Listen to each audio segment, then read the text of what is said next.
Hello everyone, this is gold. मैं ये book पढ़ रहा था, थिंक एंड ग्रो रिच। उसमें एक स्टोरी मेरे को काफ़ी अच्छी लगी। उसमें एक बंदा था और उसके अंकल है, वो दोनों गोल्ड माइनिंग का काम करते थे। उन्होंने अपने जितने भी नॉन लोग थे उनसे सबसे पैसे लिए और गोल्ड माइनिंग का काम किया। फिर उन्होंने माइनिंग स्टार्ट की, फिर काफ़ी ज़्यादा माइनिंग कर लिया, वह काफ़ी ज़्यादा खोद लिया, लेकिन फिर भी उनको गोल्ड नहीं मिला। तो उन्होंने अपने वो मशीन्स वगैरह जितनी भी सब बेच दी और वो जगह किसी को दे दी।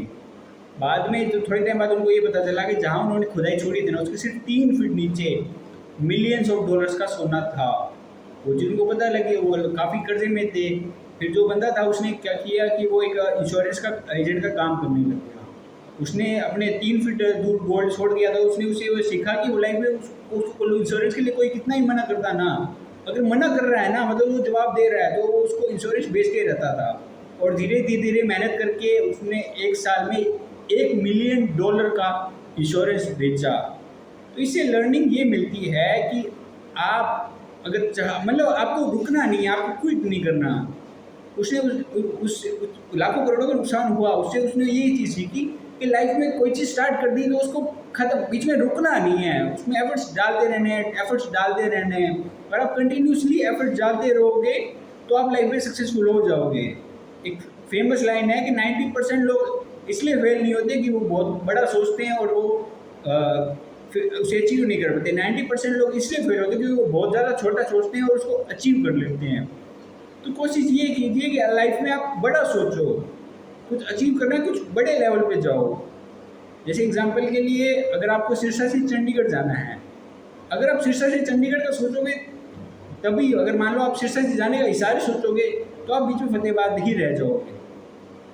इसलिए आप कम से कम सिरसा से चंडीगढ़ या दिल्ली, मतलब कोई बड़े टारगेट की तरफ अचीव करो। अगर आपने बड़ा टारगेट के लिए प्रिपेयर किया तो आपका जो माइंड का एक्सपेंशन होगा, आपका माइंड एक बड़े लेवल पे वर्क करेगा। और उस बड़े लेवल में अगर आप बाई चांस फेल भी हो गए तो भी आप मान लो छोटी चीज़, उसके बाद आपके लिए बहुत आसानी होगी। आपने अपने कोई छोटी चीज़ पकड़ ली पहले ही, तो उसके छोटी चीज़ में आपका माइंड उतने ही लेवल में रह जाएगा। आपका माइंड ग्रो नहीं करेगा तो आप कुछ बहुत ज़्यादा बड़ी चीज़ अचीव नहीं कर पाओगे। इसलिए जैसे थिंक एंड ग्रो रिच का मतलब क्या है कि आप सोचो और उससे अमीर हो। सोच से अमीर कैसे होगे? मान लो आप सोचो कि आपको अमीर होना है, उसके बाद आप उसके लिए एफर्ट्स डालोगे। आप सोचोगे नहीं, आपको मान लो अपने ज़्यादा अमीर होना ही नहीं है, तो आप सोचोगे नहीं तो आप कभी अमीर होगे नहीं। और ये नहीं कि सिर्फ सोचने से अमीर हो जाओगे, आपको उसके लिए एक्शंस करने पड़ेंगे। अगर आप एफर्ट्स डालोगे तो कोई एग्ज़ाम क्रैक होगा, तब आप अमीर होगे, तभी वो चीज़ अचीव होगी। उसके बिना वो बिल्कुल भी नहीं होगी। इसलिए थिंक एंड ग्रो रिच की ये स्टोरी मुझे काफ़ी इंटरेस्टिंग लगी, इसलिए मैंने आपको बता दी। लाइफ में कभी क्विट मत करो, उसको लगे रहो लगे रहो लगे रहो लगे रहो।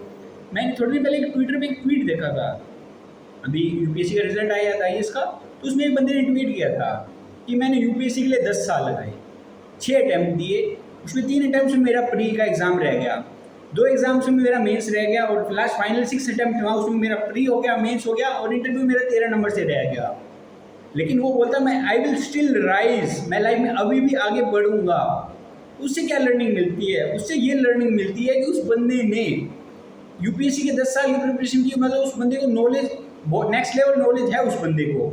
और अगर उस बंदे को नेक्स्ट लेवल नॉलेज है ना, तो वो नहीं कि उसकी फैमिली में उसके नॉलेज बहुत सारे आईएएस बनेंगे, क्योंकि उसने फेल होने के 5-6 तरीके सीख लिए। अगर आपने फेल होने के 5-6 तरीके सीख लिए, वो भी आपके लिए काफ़ी बेटर है।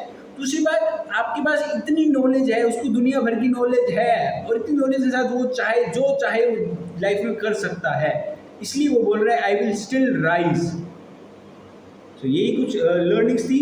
बाकी आप अपनी स्टडी पे फोकस करो, जितना आप एफर्ट्स डाल सकते हो उस चीज़ में एफर्ट्स डालो, और कंटिन्यूसली एफर्ट्स डालते रहो डालते रहो डालते रहो डालते रहो। अगर कंटिन्यूसली एफर्ट्स डालोगे तब आपके वो चीज़ सक्सेसफुल होने के चांस बढ़ेंगे, चाहे एग्ज़ाम हो, चाहे कोई काम हो, चाहे कोई स्किल हो।